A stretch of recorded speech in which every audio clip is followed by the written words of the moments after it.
నమస్తే KSK TV news కి స్వాగతం. నేను రియా. ముందుగా వార్తల్లోని వివరాలను గుత్తి పెన్షనర్స్ భవనంలో బాల గంగాధర్ తిలక్ చంద్రశేఖర్ ఆజాద్ జయంతి కార్యక్రమం. Reporter KSK Sunil.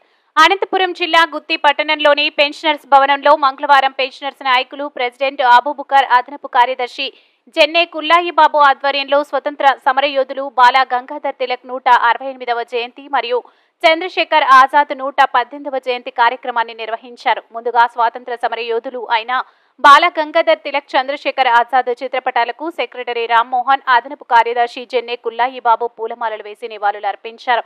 అనంతరం ప్రెసిడెంట్ అబూబకర్, జెన్నే కుల్లాయిబాబు మాట్లాడుతూ బాల గంగాధర్ తిలక్ జాతీయోద్యమ పితగా పేరు తెచ్చుకున్న బాల గంగాధర్ తిలక్ మహారాష్ట్రకు చెందిన ప్రముఖ స్వాతంత్ర సమర యోధులు, ఉపాధ్యాయులు. స్వరాజ్యం నా జన్మ హక్కు అని, నేను దాన్ని పొంది తీరుతానని నినదించారు. చంద్రశేఖర్ ఆజాద్ దేశం గర్వించదగ్గ చంద్రశేఖర్ ఆజాద్ అసలు పేరు చంద్రశేఖర్ సీతారాం తివారీ. బ్రిటిష్ వారి గుండెల్లో రైళ్లు పరిగెత్తించే దేశ స్వతంత్రం కోసం సాయుధ పోరాటం చేసిన వీరుడు. 1928లో బ్రిటిష్ పోలీసులు దాడిలో తీవ్రంగా గాయపడి మరణించిన లాలా లజపతిరాయ్ మృతికి ప్రతీకారంగా రాజ్గుర్, భగత్ సింగ్లు బ్రిటిష్ పోలీస్ అధికారిని కాల్చి చంపగా ఆ అధికారితో వచ్చిన మరొక హెడ్ కానిస్టేబుల్ ర్యాండ్ను ఆజాద్ కాల్చి చంపారని అదనపు కార్యదర్శి జెన్నే కుల్లాయిబాబు తెలిపారు. ఈ కార్యక్రమంలో pensioners association president Abu Bakr, secretary Rammohan, అదనపు కార్యదర్శి జెన్నే కుల్లాయిబాబు, నారాయణ రెడ్డి, శేక్షావలి, సామ్యూల్, నారాయణ శెట్టి, హసన్ అహ్మద్, వెంకట నారాయణ, రామదాసు, నరసింహులు తదితరులు పాల్గొన్నారు.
తీయాలా నిలబడి అట్లా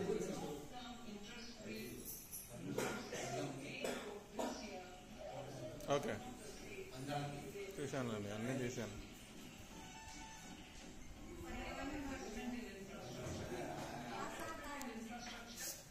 ఆఫ్ చేద్దాం.